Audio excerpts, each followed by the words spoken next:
Alhamdulillahilladzi fataha li awliyaihi abwaba al-khairat wa abwaba al-ta'at wa asbagha alaihim an-ni'ama wal mabarat wa khadala al-mu'radina anhu fa baqiyat qulubuhum fil khusran wal hasarat wa asyhadu an la ilaha illallah wahdahu la syarika lahu fatirul ardi was samawat al-ghaniyyu bi dzatihi المغني لجميع مخلوقاته وأشهد أن لا إله إلا الله وأشهد أن محمدا عبده ورسوله خير البرية جاء ليتم مكارم الأخلاق بخاتم الرسالة أما بعد معاشر المسلمين رحمه الله الحمد لله dengan izin Allah Subhanahu wa taala pada hari ini dengan izin dan ridhonya kita semua bisa bertemu di Masjid Mutiara Nurul Islam dalam keadaan sehat walafiat. Setelah menunaikan salat subuh, mari kita niatkan untuk berzikir kepada Allah, karena majelis ilmu itu termasuk majelis zikir yang terbesar. Kita diingatkan oleh majelis itu tentang Allah, diingatkan secara keimanan, secara ketauhidan, secara keyakinan, secara hukum. Itu adalah masalah zikir. Fas'alu ala dzikri artinya fas'alu ala ilmi. Tanyakan kepada orang ahli zikir, maknanya tanyakan kepada ahli ilmu. Majelis zikir, majelis ilmu. Ini adalah majelis yang dibanggakan oleh Rasulullah SAW, bahkan dibanggakan Allah di hadapan para malaikatnya. Yang dengan majelis-majelis zikir seperti ini, maka perubahan-perubahan kepada kebaikan itu bisa terlaksana. Dan dengan niat pula untuk bisa ikut sholat syuruk yang fadilahnya Masya Allah sangat luar biasa di hadapan Allah Subhanahu wa Ta'ala. Salat syuruk adalah salat yang dilaksanakan di pagi hari setelah matahari terbit dalam ketinggian yang mulai disyariatkan salat dan sudah habis masa larangan ketika terbit. Kemudian paling ideal setelah terbit ditunggu sampai 15 menit. Itu baru awal pelaksanaan sholat syuruk maupun yang niat sholat duha. Bapak Ibu rahimahullah, kita akan ngaji bersama-sama insyaallah taala. Berarti syuruknya itu kalau tidak salah jam terbit ya, jam terbit di Kuningan itu lebih 536 tambah 15 menit. Ya, tambah 50 nanti sobat kita berhenti untuk sholat.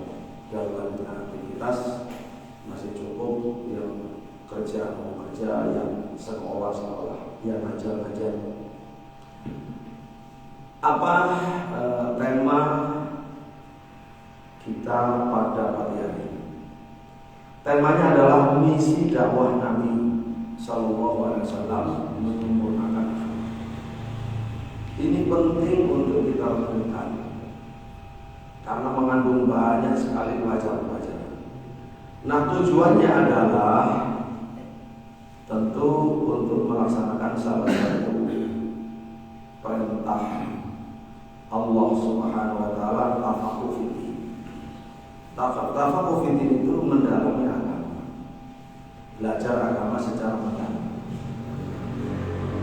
Salah satunya secara tematik, secara tema adalah soal misi dakwah Nabi itu apa. Kalau dalam hadis disebutkan menyempurnakan akhlak. Menyempurnakan akhlak itu apa?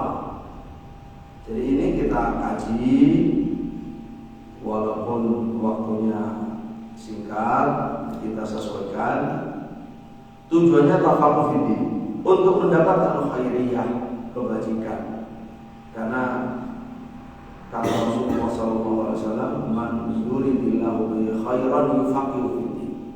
Siapa yang dikehendaki pada dirinya ada kebaikan, atau siapa yang dikehendaki menjadi orang baik, maka tandanya dia difaqihkan dalam agama. Nah, kita menjalankan itu. Yang kedua, untuk mendalami misi Nabi Sallallahu Alaihi Wasallam. Misi Nabi itu apa? Kita dalami supaya kita bisa memahami cakupan istilah menyempurnakan akhlak apa, supaya tidak salah paham, tidak gagal paham. Karena pemahaman itu adalah dasar daripada berpikir, merencanakan dan melaksanakan agenda. Ketiga, agar selamat dari upaya pengkerdilan dakwah Nabi SAW. Ada banyak upaya-upaya oleh orang-orang liberal, ya, oleh orang-orang pluralis, liberalis dan lain sebagainya yang ingin mengkerdilkan dakwah Nabi SAW. Misalkan dengan istilah ini istilah karet, bisa dibawa kemana benar, dibawa kemana yang tidak benar. Banyak yang membawa kepada makna tidak benar, misalkan Islam moderat atau Islam toleran. Tapi itu berbeda dengan yang dimaksud oleh Nabi SAW. Atau jargon-jargon yang lain. Nah, ini penting.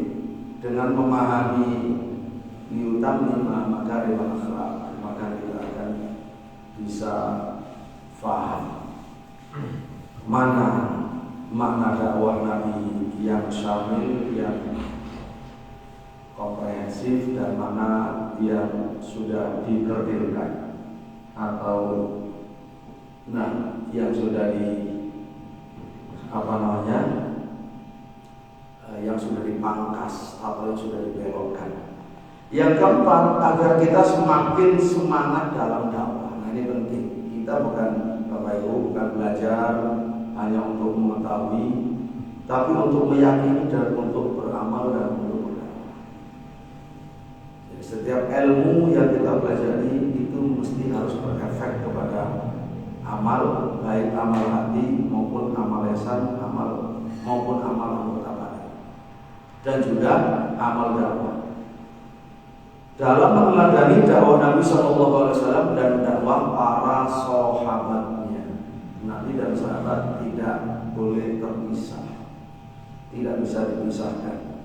Kalau dipisahkan maka menjadi Islam yang bukan yang dimaksud oleh Allah dan Rasulnya.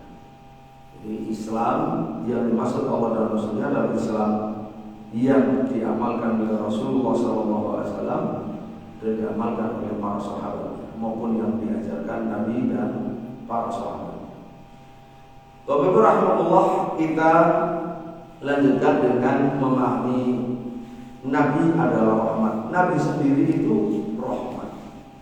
Nabi adalah rahmat. Supaya kita bisa paham bahwa orang yang ingin mendapat rahmat harus menerima Nabi. Menolak Nabi sama dengan menolak rahmat. Mustahil mendapatkan rahmat Allah Subhanahu wa taala dalam bentuk yang diperlukan oleh manusia yang cukup, yang membuat bahagia dunia akhirat, tanpa menerima Nabi sallallahu alaihi wasallam. Allah berfirman, "Wa ma arsalnaka illa rahmatan lil alamin." Kami tidak mengutus kamu Muhammad kecuali sebagai rahmat untuk alam semesta. Jadi keberadaan Nabi sendiri itu sudah rahmat.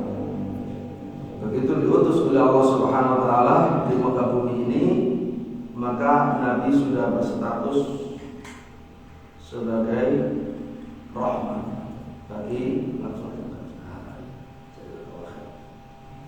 rahmat bagi alam semesta. Bapak itu rahmat bagi alam semesta, alam semesta. Artinya bukan hanya rahmat bagi orang mukmin saja, karena alam semesta itu mencakup seluruhnya. Secara keseluruhan, baik yang mukmin atau yang kafir itu mendapatkan rahmat dari keberadaan Rasulullah Sallallahu Alaihi Wasallam.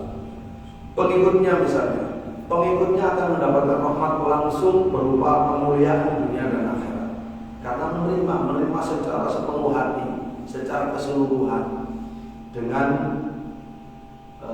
pilihannya, dengan sukarelanya, dengan ketundukannya. Kemudian yang kafir harbi, yang memusuhi bagaimana? Orang kafir harbi, kafir dan memusuhi Nabi, sehingga berhak diperangi. Orang kafir harbi, dia mendapatkan manfaat. Manfaatnya adalah cepat mati. Itu lebih baik ya daripada panjang umur dalam kekufuran.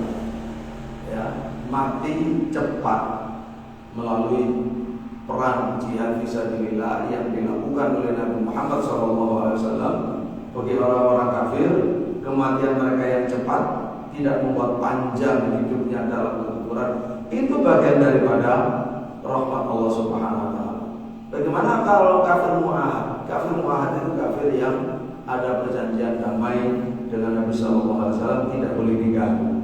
Maka mereka mendapatkan rahmat dalam hidup di bawah naungan dan perlindungan serta tanggungan negara Islam. Waktu itu negara yang dipimpin oleh Rasulullah Muhammad SAW. Bagaimana orang munafik mendapatkan rahmat keberadaan Nabi SAW? Mereka bisa ya dengan kepura-puraannya berislam, maka mereka bisa melindungi hartanya, nyawanya di dunia, dan diberlakukan di dunia seperti layaknya kaum muslimin, seperti layaknya kaum muslimin. Bagaimana umat-umat yang jauh dari Nabi, umat yang jauh, bangsa-bangsa yang jauh, yang belum terjangkau oleh dakwah, mereka juga mendapatkan rahmat secara umum, yaitu diangkatnya azab dari seluruh muka bumi.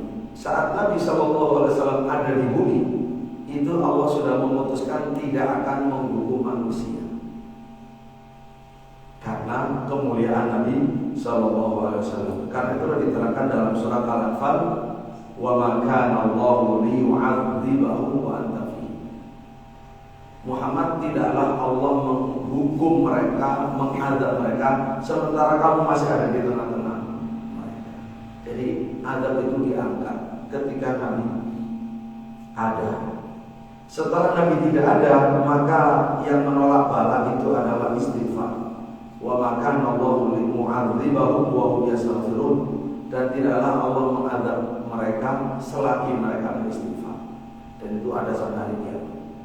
Makanya orang-orang yang beristighfar itu termasuk orang-orang yang banyak jasanya kepada umat, kepada bangsa. Karena istighfar mereka itulah akhirnya adab tidak turun. Seandainya pun seharusnya dosa-dosa mereka membuat mereka pantas untuk dihukum, tetapi Allah mengangkat karena istighfar.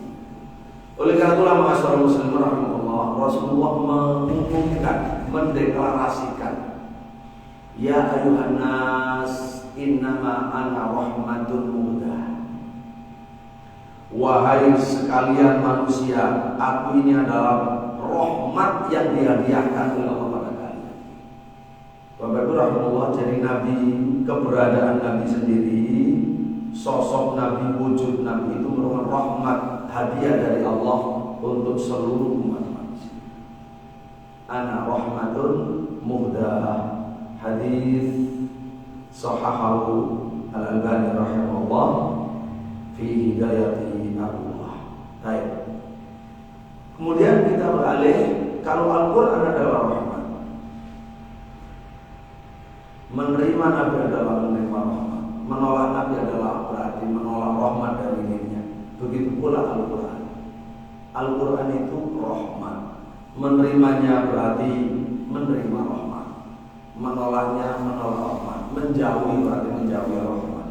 Allah Subhanahu wa taala berfirman, ya ayyuhan nas qad ja'atkum mau'izatun min rabbikum wa shifaa'un lima fis sudur wa hudan wa rahmah lil mu'minin qul bi fadlillahi wa bi rahmatihi fabidzalika falyafrahu wa khairun mimma yajma'un. Dalam surah Al-Yunus, surat Yunus ayat 57, 58. Wahai manusia, telah datang kepada kalian mau'izah dari Tuhan kalian. Jadi Bapak Ibu, kalau ada mau'izah hasanah, ini adalah pelajaran, ayo pada subuh kita kumpul, ada mau'izah Mau'idhah hasanah ini sumbernya mau'idhah dari Allah, mau'idhatul rabbikum, mau'idhah dari Tuhan kalian. Allah mengirimkan Al-Quran sebagai nasihat, mau'idhah. Wa syifa'un lima fis sudur, dan sebagai obat bagi yang ada di dada. Bahwa itu penyakit manusia yang terberat itu tidak ada. Penyakit yang mengotori dan merusak hati manusia dengan kekufurannya, dengan kesyirikannya, kemunafikannya, dengan syubhat-syubhatnya, ya, dengan pikiran-pikiran yang sesatnya, itu adalah yang merusak dada manusia. Semua itu bisa diobati dengan Al-Quran. Begitu pula yang dirusak karena pengaruh setan. Setan memberi was-was, setan menyebabkan kesedihan, murung, menyebabkan dia dipengaruhi oleh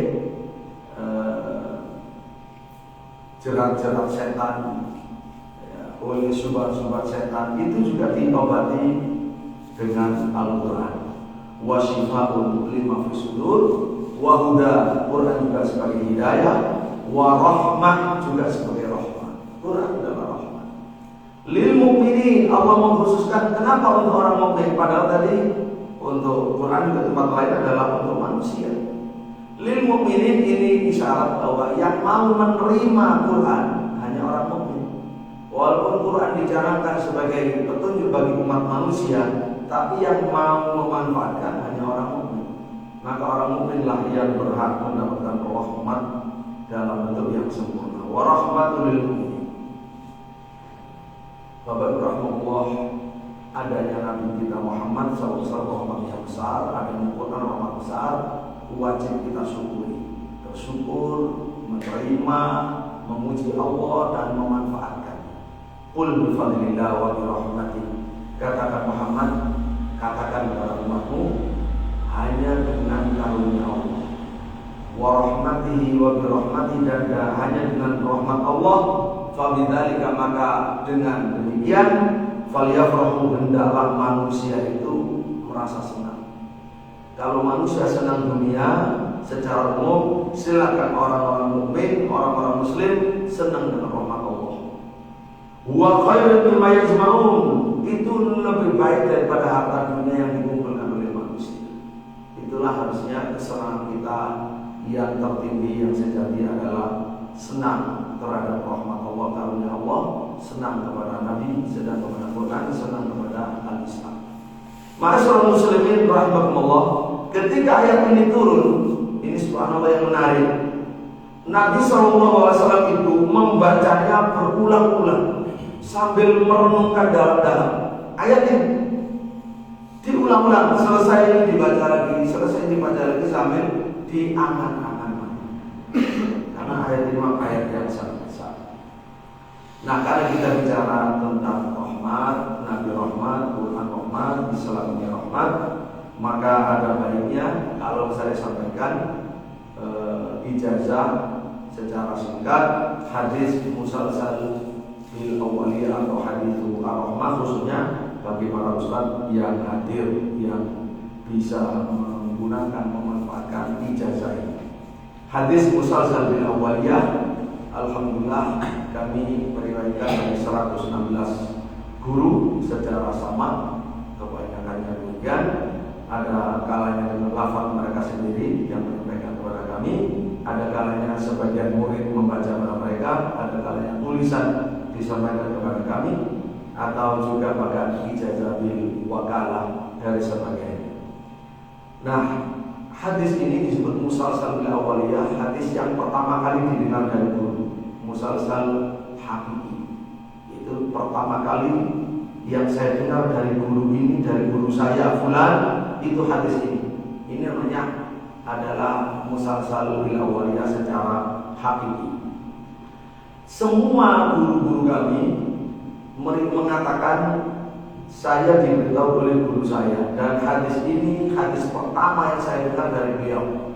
Gurunya berkata begitu sampai berakhir kepada Sufyan bin Uyainah rahimahullah. Dari situ Sufyan bin Uyainah sudah tidak mengatakan ini hadis pertama kali lagi, tapi langsung dari Amr bin Dinar, dari Abi Qabus Maula Abdullah bin Amr bin As, dari Abdullah bin Amr bin As radhiyallahu anhu, qala Rasulullah sallallahu alaihi wasallam, ar-rahimun yarhamuhumur rahman, irhamu man fil ardi yarhamkum, atau yarhamukum man fis sama. Orang yang ar-rahimun, orang yang punya akhlak rahmat, orang yang punya kasih sayang dalam akhlaknya adalah menjiwai rahmat, menjiwai seluruh akhlaknya dalam kondisi ridho maupun dalam kondisi marah. Orang-orang yang berakhlak rahmat itu yang dirahmati oleh Allah Subhanahu wa taala. Maka irhamu man fil ardi, sayangilah orang yang di bumi, yarhamukum man fis sama, yarhamkum atau yarhamkum dengan jazm, ya, dengan jazm adalah sebagai jawab al-amr, irhamu, maka jawabnya yarhamu man fis sama. Maka kamu akan dirahmati oleh Allah yang ada di langit, Allah yang maha tinggi, ada di atas, ada di langit. Sementara yarhamukum, maka itu adalah jumlah du'aiyah dengan rofa, jumlah du'aiyah, semoga Allah yang ada di langit merahmati kalian. Masyaallah muslimin Allah. Baik, sekarang kita masuk kepada misi dakwah Nabi sallallahu alaihi wasallam. Di dalam hadis Abu Hurairah radhiyallahu anhu, hadis yang sangat terkenal, silakan dibaca bagaimana bunyinya sabda Nabi sallallahu alaihi wasallam, innama bu'ithu liutammima makarimal akhlaq wa fi riwayatin salihal akhlaq. Innama bu'ithu liutammima makarimal akhlaq wa fi riwayatin innama bu'ithu liutammima salihal akhlaq. Sesungguhnya aku diutus, kata Nabi sallallahu alaihi wasallam. Innama, sesungguhnya. Ini untuk menegaskan dan untuk membatasi. Bu'ithu, saya ini diutus oleh Allah liutammima, untuk menyempurnakan makarimal akhlaq, akhlak-akhlak yang mulia. Dalam riwayat yang lain, dalam satu riwayat, sholihal akhlak, akhlak-akhlak yang baik. Hadis sahih rawahu al-Bazzar wal Baihaqi wa Ahmad wal Hakim. Ma'asyiral muslimin rahimakumullah. Ini tentu menarik. Kenapa menarik? Tugas Nabi di dunia itu dibahasakan sendiri oleh Nabi. Kenapa sih Nabi datang? Nabi sendiri yang menyimpulkan, yang mengikhtisarkan, yang meringkas tugasnya itu apa, misinya itu apa. Beliau sendiri dengan fasih mengatakan, yang ucapannya adalah wahyu, innama bu'ithu liutammima makarimal akhlaq. Disingkat sendiri oleh Nabi bahwa misinya, keberadaan di muka bumi ini adalah untuk menyempurnakan akhlak. Kalau kita perhatikan, ya, baik. Jadi di zaman Nabi itu kata-kata menyempurnakan akhlak berarti akhlak itu sudah ada. Sisa-sisa agama Nabi Ibrahim, tapi kemudian dirusak dengan kekufuran atau dengan syirik. Walaupun banyak akhlak mulia di sana, termasuk akhlak as-sidq, jujur, ya, as-syaja'ah, pemberani, dan lain sebagainya, tapi akhlak yang lainnya rusak. Bahkan bukan hanya akhlaknya yang rusak, fondasinya dan akarnya pun rusak. Jadi kebaikan yang ada itu diakui karena masih sisa masa lalu dari misi Nabi sebelumnya, Nabi Ibrahim alaihissalam, lalu Nabi Ismail. Lah, ini ingin dikembalikan oleh Nabi, diperbaiki yang rusak, termasuk mulai memperbaiki nanti fondasi. Liutammima makarimal akhlaq. Ma'asyiral muslimin rahimakumullah. Dalam hadis ini kita tahu bahwa akhlak ternyata termasuk prioritas Islam. Bahkan di dalam hadis yang lain kita tahu bahwasanya akhlak itu adalah al-birru kullu. Seluruh kebajikan itu akhlak. Bahkan Nabi juga mengatakan aktsaru ma yaliju bihi nasul jannah al-akhlaq. Yang terbanyak memasukkan ke surga itu akhlak. Tapi kita ingin tahu akhlak yang bagaimana? Akhlak yang dibangun di atas apa? Yang dimaksud oleh Nabi sallallahu alaihi wasallam. Bapak Ibu rahimakumullah, misi Nabi yang diucapkan, yang diringkas dengan kata-kata itmamul akhlak, itmamul makarimul akhlak, itu ternyata dijabarkan oleh Allah dalam Quran, dalam banyak visi-visi. Nah, inilah jadi antara judul dan syarah itu semuanya dari Allah, dari wahyu. Ini jangan hanya Islam diambil judulnya, syarahnya ngarang sendiri, dibelokkan ke kanan ke kiri. Maka itulah terjadi kesesatan di sana tidak terasa. Orang tidak terasa karena judulnya sama. Dia judulnya juga pakai hadis, mungkin juga pakai ayat Al-Quran, tapi keterangannya kok menyimpang, kok tidak sama dengan keterangan dari Rasulullah SAW. Inilah pentingnya ngaji secara detail, secara tematik, istilah dari Allah, istilah dari Nabi, penjelasannya kita minta juga dari Allah dan Nabi. Kalau tidak ada, baru dari ijma' sahabat. Tidak ada, baru dari satuan-satuan para sahabat, para tabi'in, dari ulama-ulama salafus saleh. Agar antara istilah yang dari Allah dan Rasul itu dengan maksudnya itu tidak menyimpang dari yang diinginkan oleh Allah dan Rasul. Bapak rahimahullah, ada kisi-kisi untuk menyempurnakan akhlak itu. Ya, kalau tadi adalah visi, ini adalah misi. Penjabarannya berbentuk misi. Pertama adalah tilawatul Quran, membacakan Al-Quran kepada umat. Kedua adalah tazkiyatun nufus, membersihkan jiwa umat. Ketiga adalah ta'limul kitab was sunnah, mengajarkan sedetil-detilnya, sedalam-dalamnya, selengkap-lengkapnya Quran dan Sunnah. Al-hikmah kata Imam Syafi'i rahimahullah adalah kalau ada kata al-hikmah dalam Quran digandeng dengan Al-Quran, maka hikmah itu maknanya sunnah. Nah, itu tafsir dari ulama salaf, dari Imam Syafi'i. Nah, misi Nabi ini ketiga, jadi ketika kisi-kisi ini masuk ke dalam penjabaran atau unsur itmam makarim akhlak, menyempurnakan akhlak. Ini berasal dari mana misi dakwah Nabi? Nabi itu tidak ujuk-ujuk. Ya, Nabi itu sudah disiapkan oleh Allah Subhanahu wa taala. Dimulai dari mana? Dimulai dari doa Nabi Ibrahim alaihissalam. Dimulai dari doa Nabi Ibrahim.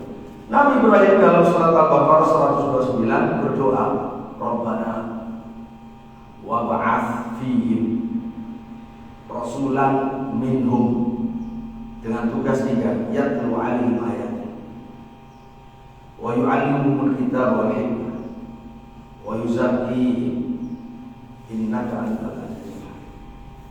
Jadi yang diminta oleh Nabi Ibrahim, ya Allah, utus di tengah mereka, anak keturunannya ini, seorang rasul dari mereka sendiri yang menunaikan tugas 3, tilawatul ayat alaihim, membacakan Al-Quran, menyampaikan Quran yang datang dari Allah itu, dan itu berlangsung sampai hari ini melalui ilmu qiraat mutawatirah.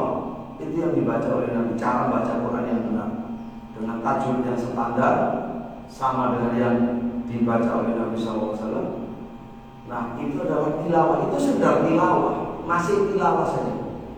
Hafal, bahkan mujaz di asanid qiraat al-asrah al-mutawatirah itu masih dia tilawah. satu kisi. Wa yu'allimuhumul kitab wal hikmah, mengajarkan tafsir mendalam, mengajarkan syarah-syarah hadis mendalam. Nah, itu tugas yang kedua. Yang ketiga, wa yuzakkihim, mensucikan jiwa mereka, hati mereka, rohani mereka, pikiran mereka, tingkah laku mereka, akhlak mereka. Itu adalah yang ketiga, bagian dari misi. Innaka antal azizu al-hakim. Lalu dilanjutkan oleh Allah Subhanahu wa taala penjelasannya dalam Ali Imran ayat 164. Laqad manallahu, itu adalah subhanallah lama ribuan tahun sebelum Nabi ada, doa Nabi Ibrahim. Begitu Nabi datang, Nabi diutus, Nabi diangkat oleh Allah Subhanahu wa taala, baru Allah menegaskan laqad manallahu 'alal mu'minin. Sungguh Allah telah memberi anugerah besar. Jadi al-minnah, Nabi itu minnah, hadiah besar.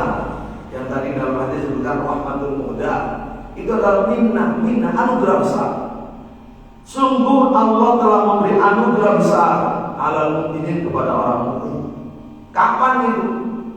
Ketika ba'atha fihim rasulan min anfusihim, saat Allah mengirim kepada mereka seorang rasul dari diri mereka dengan 3 tugas: yatlu alim ayati wa yuzakkihim wa yu'allimuhumul kitab wal hikmah.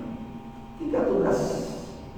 Wa in kanu min qablu lafi dhalal mubin. Bapak Ibu perhatikan, kalau sebelum ada 3 tugas Nabi ini, bagaimana masyarakat Nabi dan masyarakat dunia saat itu?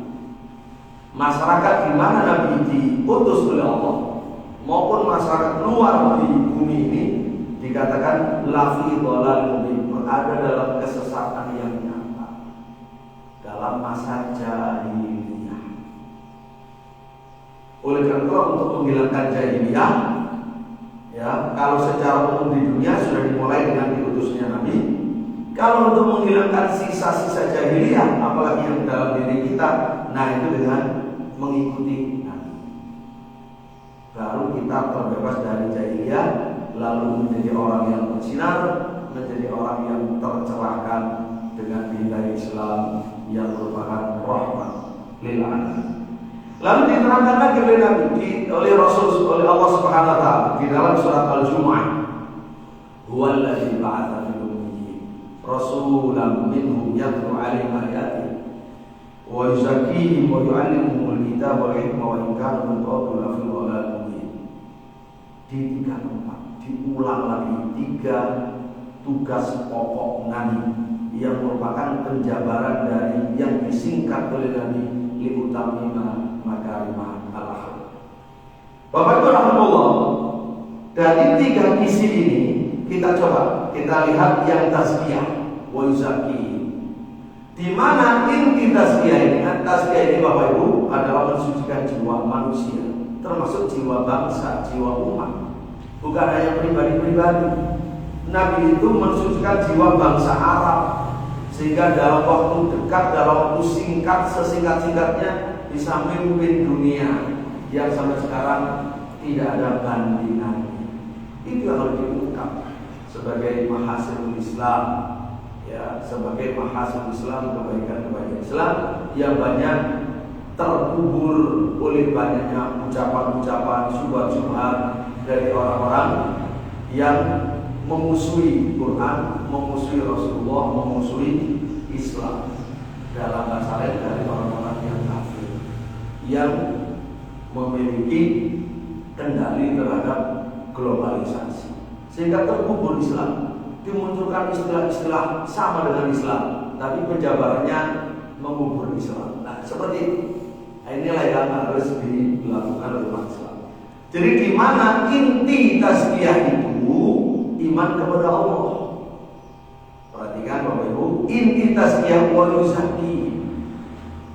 Yuzakkihim itu menghilangkan syirik dari diri manusia dan dari diri umat. Menghilangkan syirik, menghilangkan kufur, menghilangkan nifaq.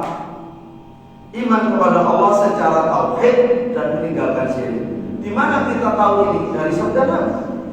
Perhatikan, Rabi'ah bin Ibad Ad-Diyani itu Ad-Dini, dia bercerita, dia menjumpai masa jahiliyah lalu masuk Islam. Dia itu cerita, dia melihat Nabi itu sudah pemuda.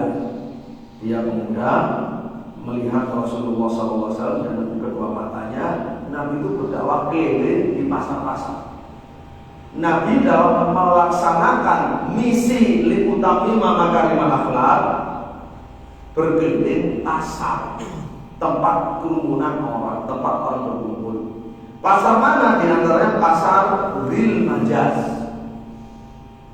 Nabi sambil berkata begini, Bapak Ibu, ya ayuhan nas, qulu la ilaha illallah tuflihu. Hai manusia, ucapkan oleh kalian la ilaha illallah, kalian pasti akan beruntung, kalian pasti akan sukses. Begitu cara Nabi berkampanye, mengkampanyekan agama ini terang-terangan di pasar. Wahai manusia, ucapkan la ilaha illallah, ucapkan la ilaha illallah. Yang dimaksud oleh Nabi tentu mengucapkan zahir batin, lesannya dan juga hatinya, meyakini. Qulu la ilaha illallah tuflihu.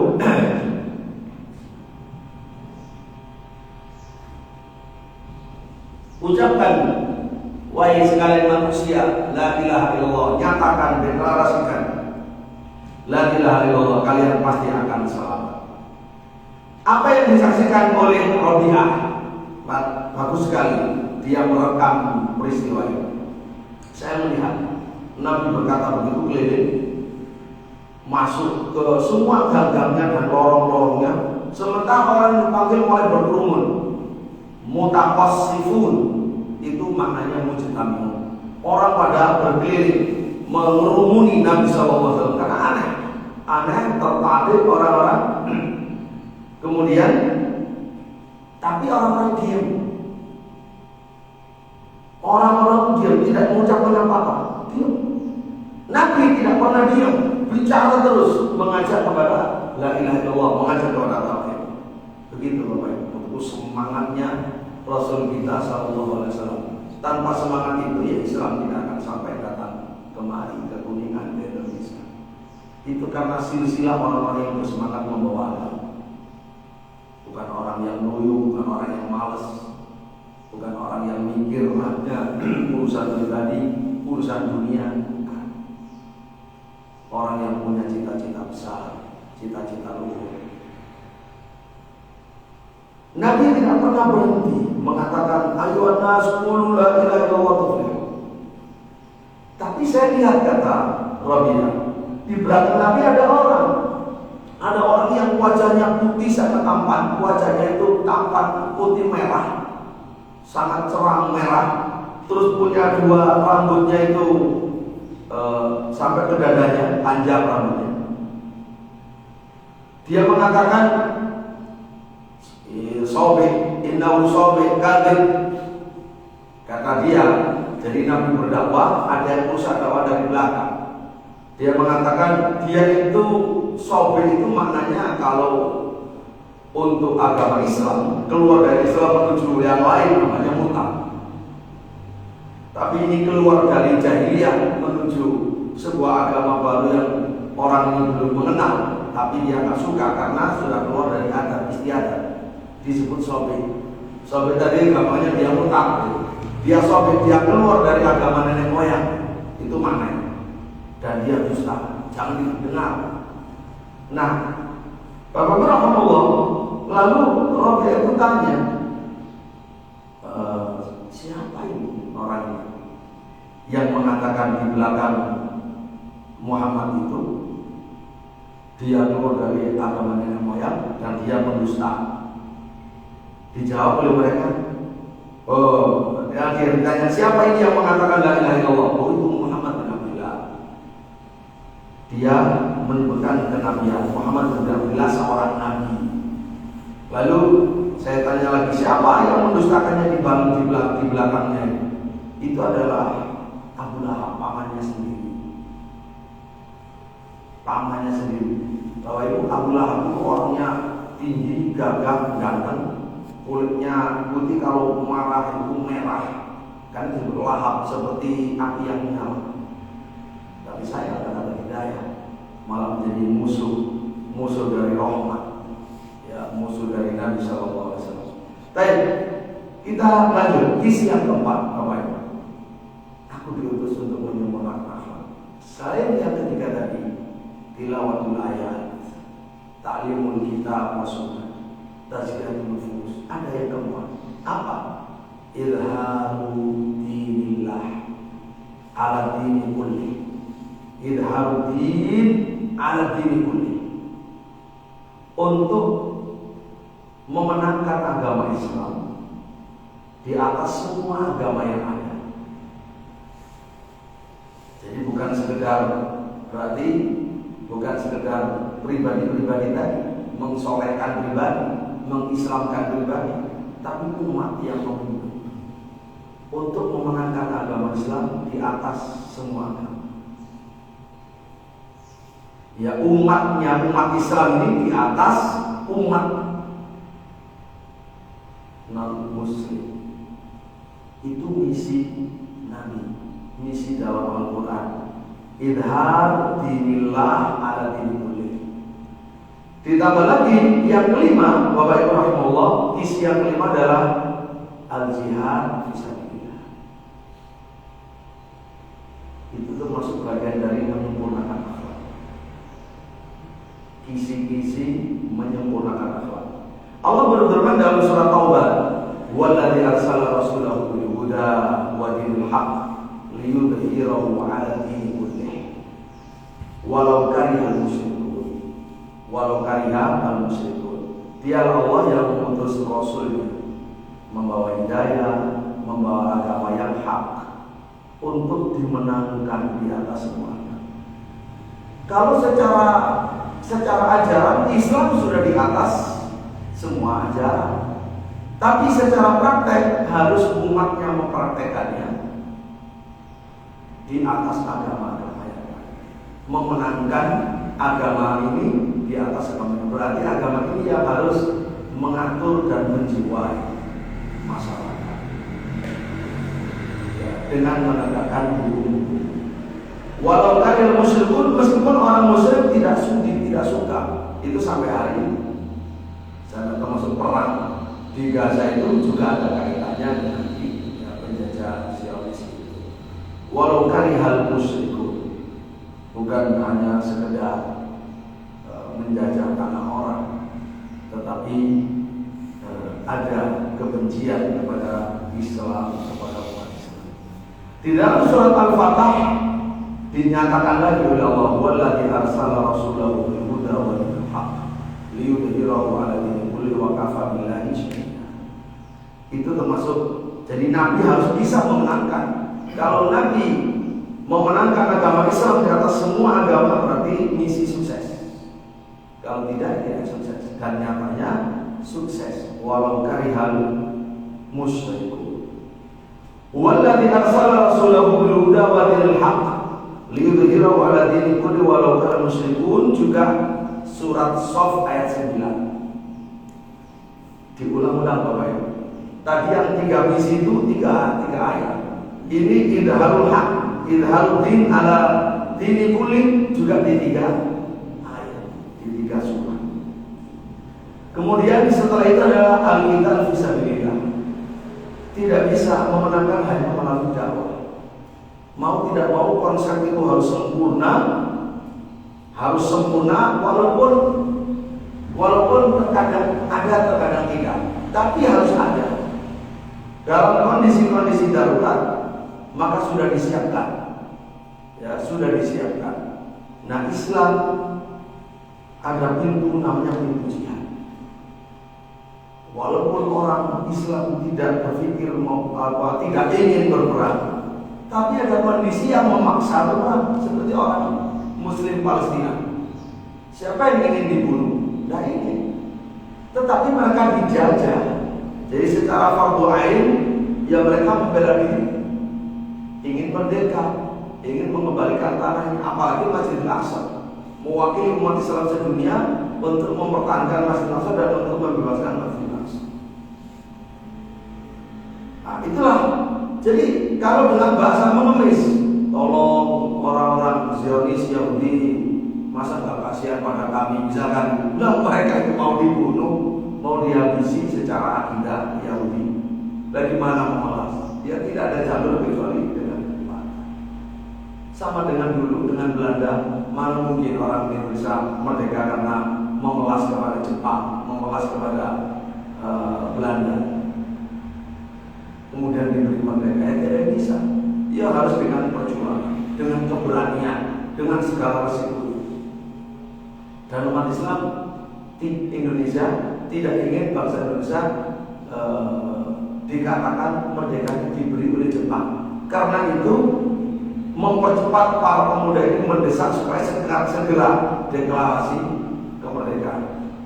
Kan masih vakum, Jepang kalah, itu ada kevakuman di Indonesia. Kalau menunggu Jepang, berarti kan diberi oleh Jepang nanti ya, atau kedahuluan nanti oleh sebelum. Sudah di masa vakum merdeka dengan segala resikonya. Itu namanya kemerdekaannya atas perjuangan, tidak diberi. Apalagi sebelumnya secara panjang banyak para pahlawan, banyak yang berguguran. Wa qatilu fi sabilillahi alladziina yuqatilunakum wa la ta'tadu innallaha la yuhibbul mu'tadin, dan seterusnya surat Al-Baqarah 190 191 tentang perangilah di jalan Allah orang yang memerangi kalian. Perangilah di jalan Allah orang yang memerangi kalian. Kita tidak ingin perang, tapi diperangi. Maka di situ mau tidak mau wajib membela. Baik. Kemudian di dalam surat Al-Baqarah lanjutannya 192 193 wa qatiluhum hatta la takuna fitnah wa yakuna dinu lillah. Perangi mereka sampai tidak ada fitnah, sampai tidak ada syirik, sampai agama itu hanya murni. Baik, kemudian di dalam surat Al-Anfal wa qatiluhum hatta la takuna fitnah wa yakuna dinu kulluhu lillah. Fa in tahu fa inna semuanya milik Allah Subhanahu wa taala. Ini juga diulang oleh Allah Subhanahu wa taala. Misi bagian dari menyempurnakan akhlak. Yang keenam, dengan bahasa lain, ikhlas kalimatillah. Bahasa lain, istilah lain digunakan oleh Allah, ikhlas kalimatillah. Meninggikan suara Allah, kalimat Allah. Jadi meninggikan kalimat Allah, ajaran Allah, hukum Allah, dakwah Islam, yaitu wa ja'ala kalimatal ladzina kafaru sufla wa kalimatullahi al-ulya. Surah Taubah ayat 40. Allah menjadikan kalimat orang kafir itu di bawah, kalimat Allah itu di atas. Makanya misi Nabi dan umatnya termasuk di antaranya ikhlas kalimatillah. Dan itu dinyatakan oleh Nabi dalam hadis Bukhari Muslim muttafaq alaih, man qatala li takuna kalimatullahi al-ulya fa huwa fi sabilillah. Siapa yang berperang dengan niat, dengan maksud, dengan tekad, dengan tujuan supaya kalimat Allah itu yang tertinggi, maka baru orang itu perannya perang sabil. Bukan perang Nasabiyah, bukan perang jahiliyah, tapi perannya adalah fi sabilillah. Diakui oleh Allah sebagai orang yang berperang di jalan Allah. Bapak yang ketujuh, ini penting sekali. Yang ketujuh diistilahkan oleh Al-Quran, oleh Allah Subhanahu wa taala dengan iqamatuddin wa adamu tafarruq. Ini berarti apa? Masyarakat Islam sudah terbentuk. Kalau masyarakat sudah terbentuk, maka menegakkan agama dan masyarakat Muslim tidak boleh berpecah belah. Ini tentu kesempurnaan akhlak. Umat, bangsa menegakkan agama dan menjaga persatuan itu tentu akhlak yang tertinggi bagi bangsa, bagi masyarakat. Diterangkan dalam surat Asy-Syura ayat 13, an-aqimuddin wa la tatafarraqu fi. Tegakkan agama ini dan jangan bercerai-berai di dalam. Tegakkan agama oleh kalian semua dan kalian semua jangan bercerai-berai. Diperlukan persatuan. akhlak persatuan dalam rangka menegakkan agama Allah, itu akhlak yang sangat tinggi. Liutamima makarimah al-akhlak. Nabi SAW bersabda, supaya kita tahu bahwa Bapak Ibu, ternyata kata-kata aku diutus untuk menyempurnakan akhlak itu bukan akhlak dalam bayangan kita yang kerdil, yang sudah didistorsi, ya, hanya soal muamalah, tentang adab, tentang muamalah yang baik, bukan hanya itu. Tetapi ingat, akar fondasinya yang paling dalam adalah bu'ithu baina yaday sa'ah. Saya diutus itu sebelum hari kiamat, bisa dengan membawa pedang, bukan untuk menjajah, untuk melindungi diri, untuk menolak orang yang menginginkan kejahatan kepada Islam dan umat Islam. Aku diutus sebelum hari kiamat dengan ajaran jihad, bisa. Untuk apa? Bukan untuk menjajah, untuk mewujudkan liutamima makarimah akhlak, untuk menegakkan akhlak, hatta yubadallahu wahdah, supaya Allah disembah secara esa, secara sendiri, la syarikalah, tanpa sekutu lagi. Ini Bapak Ibu yang merupakan dasar dan inti akhlak, pondasi akhlak. Akhlak yang bersifat muamalah itu harus dibangun di atas tauhid. Karena itu Nabi bersabda, al-iman bid'un wa sab'una syu'bah. Iman itu terdiri, perhatikan, iman itu terdiri dari 70 lebih cabang. Ada yang menghitung sampai 79 cabang. Tertinggi ucapan la ilaha illallah. Paling rendah membersihkan jalan dari gangguan. Jalan-jalan bagus, mulus, rapi, bersih, itu iman. Padahal itu akhlak. Iman juga akhlak, akhlak juga iman. Itu iman terendah. Tengah-tengahnya contohnya al-hayat minal iman, rasa malu akhlak. Itu adalah bagian daripada iman. Yang tertinggi la ilaha illallah. La ilaha illallah itu adalah dasar, di atasnya lah seluruh agama yang dibangun, dan dia juga akan menjadi buah yang akan memberikan manfaat dunia dan akhirat. Ketika sudah menyembah Allah semata, maka keberkahan langit dan bumi akan dibuka oleh Allah Subhanahu. Inilah dari semua 7 isi tadi itu disebut dengan istilah akhlakul karimah, menyempurnakan akhlak. Nah, atas dasar ini baik kurang 5 menit saja.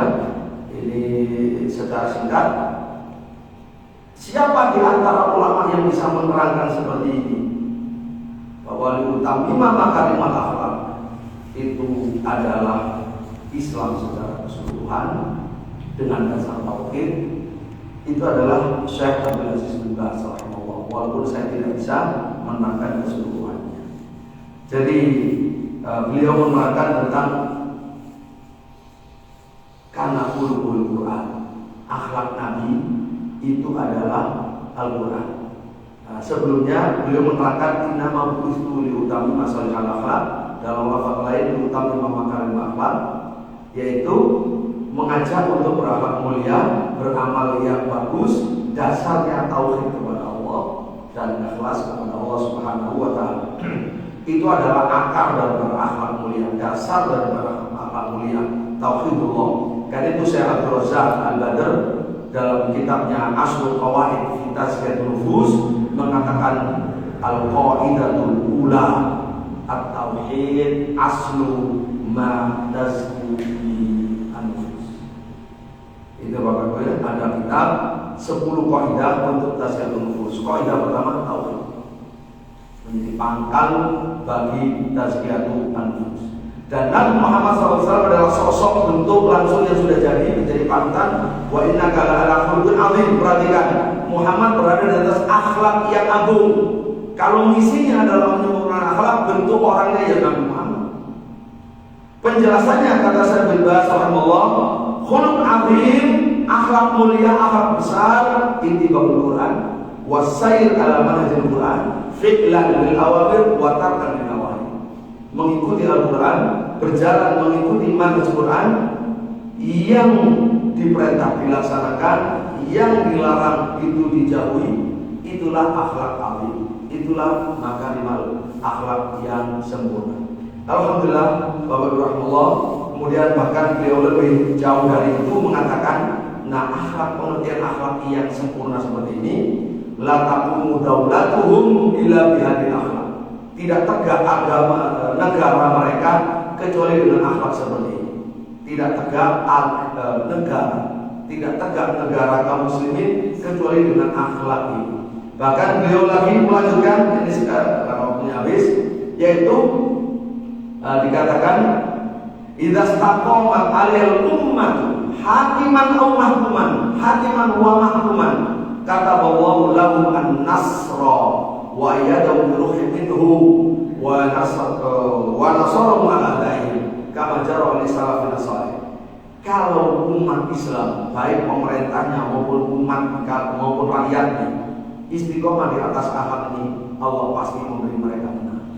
Seperti yang diberikan kemenangan itu kepada salafus as-salih, generasi mereka yang terdahulu. Begitu seterusnya sampai akhir. Itu disampaikan oleh Syekh bin Baz tahun 1412 Hijriah, ya, tanggal 5 bulan 2. Baik, demikian. Silakan, waktu tersisa mungkin 2 menit, 3 menit kalau ada yang bertanya. Alhamdulillah tujuan yang kita inginkan untuk sudah tersampaikan, dan alhamdulillah ini juga ini live. Alhamdulillah juga terima kasih kepada teman-teman yang live yang nonton sekarang maupun yang mengikuti berikutnya. Ya, ini penting sekali. Silakan yang dasar-dasar seperti ini untuk bisa dipahami dan juga disampaikan kepada yang lain. Mau yang bertanya, Bapak Ibu, kalau ada yang bertanya. Ya. Assalamualaikum warahmatullahi wabarakatuh. Waalaikumsalam warahmatullahi wabarakatuh. Saya heran ini Pak, kalau saja setiap minoritas Muslim di negeri Kufar itu selalu dibantai. Entah itu di negeri Hindu atau yang komunis ataupun Buddha, Yahudi. Apakah mereka tidak pernah diajar akhlak? Sedangkan Islam, masya Allah ya, selalu melindungi. Seperti di negeri ini, alhamdulillah ya, karena itu Nasrani dilindungi dan ini ya, umat-umat lainnya tidak pernah dibantai. Ya, itu aja.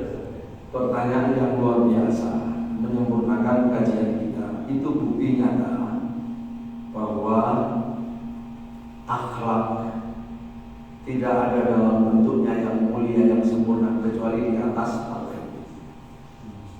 Kecuali di atas tauhid. Kalau tidak bertauhid alias syirik, sulit untuk bisa berakhlak mulia dalam bentuk sempurna. Malah kebanyakan sudah dinyatakan oleh Allah Subhanahu wa taala bahwa manusia yang paling keras permusuhannya kepada Islam dan umat Islam, Yahudi dan Musyrikin. La tajidanna asadan nasi adawatan lil ladzina amanu al-yahuda wal ladzina asyraku. Kamu akan menemukan manusia yang paling keras permusuhannya kepada orang mukmin, Yahudi dan Musyrik.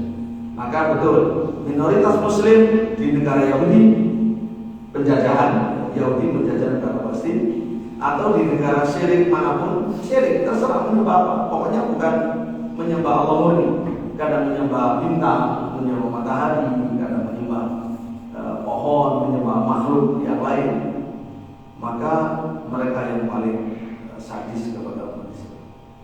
Jadi kalau apakah mereka tidak merasa akhlak? Ya, kalau akhlak di atas tauhid ya tidak pernah ada, tidak mereka miliki. Makanya dasarnya ucapkan dulu la ilaha illallah, kalian akan tuflihu, akan menang, akan sukses, akan mulia.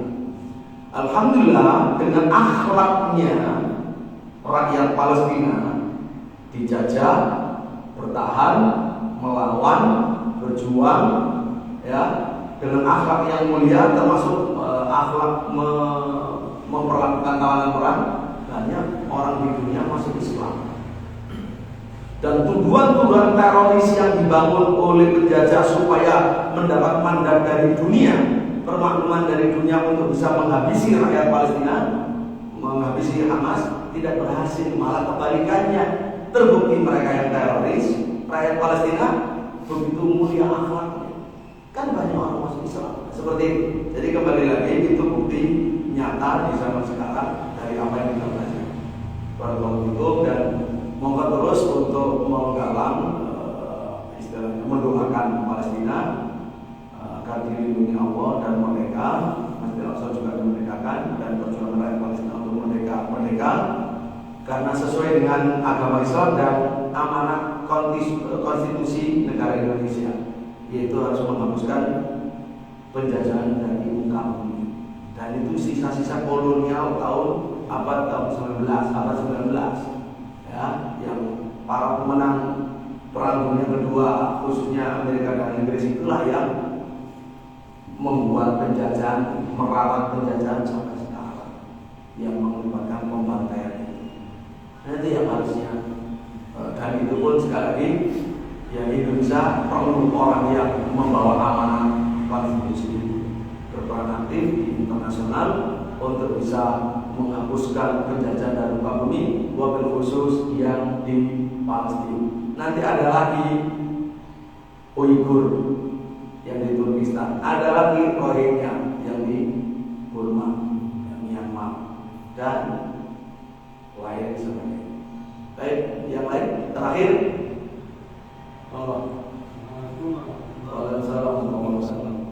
Kadang kita sedikit melupakan hal kita yang biasa kita lakukan dalam kehidupan rumah tangga, dalam kehidupan di rumah. Penerapannya itu harus dan bagaimana di rumah tangga akhlak mulia.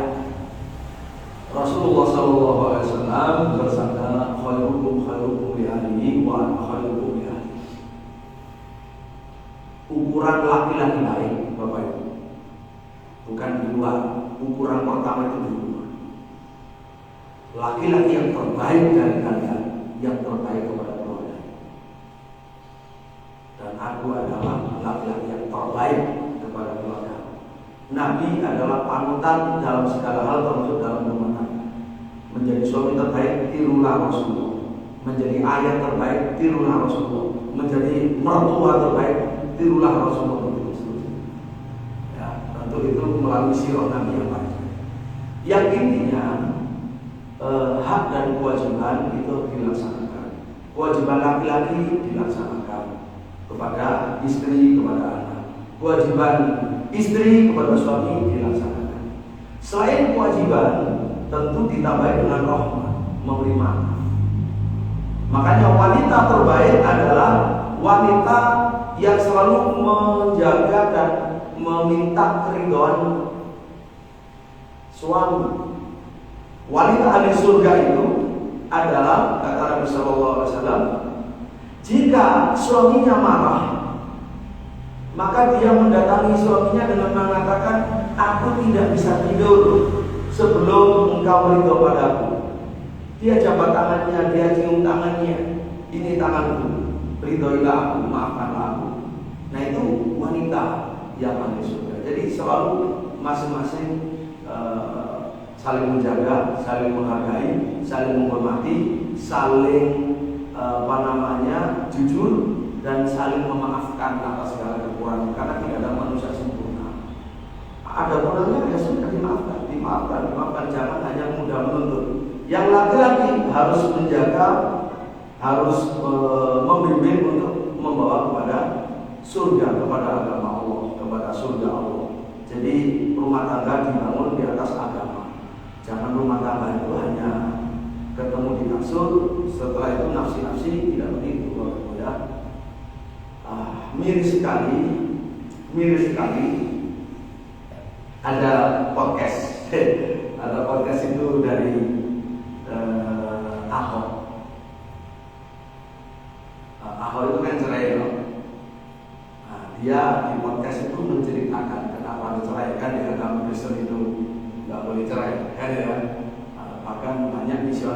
itu mengunggulkan agamanya, menakut-nakuti orang untuk masuk Islam. Jangan kamu masuk Islam, nanti kamu dicerai loh, kamu jadi janda muda loh, nanti kamu dipoligami loh, macam-macam. Nah, kalau di kita itu hebat, nggak ada cerai. Nah, terungkap di podcast itu, jadi biasa orang-orang itu karena sudah tidak bisa dipertahankan rumah tangga, tapi juga nggak boleh cerai. Satu rumah, suami di kamar yang satu, istrinya di kamar yang lain, suaminya punya pacar sendiri di kamar itu, istrinya punya pacar lain di kamar sebelahnya. Itu sudah terbiasa, kan? Lah ini kan dalam Islam kan sesuatu yang pakaian daripada jahili kan, yang pakaian seperti ini. Kalau itu bentuknya banyak orang. Nah itulah bukti kebenaran Islam. Jadi cerai itu pintu darurat. Nah kalau tidak ada pintu cerai, itu sama dengan membuat kapal, membuat pesawat, kan ya? Kemudian terbakar nggak ada pintu darurat, kalau keburu mati. Pintu darurat itu nggak harus dipakai, tapi ketika darurat ya dipakai lah. Ya harus cerai, hukum asal menikah selamanya. Tapi kondisi tertentu ada namanya pintu darurat, ya harus cerai. Itulah hebatnya Islam. Semuanya sudah dikasih pintu darurat. Bapak Ibu, kalau pintu darurat itu ya tidak keenakan dan tidak kesenangan kalau kita memakai itu kan. Tapi itu jaga-jaga saja, jaga-jaga kalau ada peristiwa di luar keinginan kita. Nah kan begitu. Jadi sehingga kalau selama hidup tidak terjadi apa-apa, kita apakah rugi? Enggak rugi. Kita bikin pesawat, bikin kapal, bikin apa saja, ada pintu darurat. Selama hidup tidak pernah kepakai, alhamdulillah. Bukan sesuatu yang rugi, wong dipakai bukan untuk dibuat, bukan untuk kita pakai dengan enak dan nyaman, tapi itu untuk darurat penyelamatan. Jadi kalau kita berdoa jangan sampai itu terjadi, jangan sampai itu dipakai. Ya alhamdulillah, jadi penting sekali. Demikian barakallahu satu pertemuan yang insya Allah berkah, juga nambah iman, nambah ilmu, nambah akhlak, nambah cinta, dan ada hadiah majalah apa namanya, hadiah kalender untuk masjid dari pesantren Penyambung, juga ada hadiah kitab untuk Ustaz siapa? Dan Ustaz yang hadir haji ini ada kitab Arba'ina Nawawi berbahasa Arab, tulisan saya, ada sanadnya, ijazah sanad lengkap dari 70 nama. Saya ijazahkan kepada Ustaz. Dan kalau yang ya silakan. Ya Uwais atau yang buku yang kita kepada Ustaz, kemudian yang kalender untuk masjid. Nah, kalau itu kamu Uwais,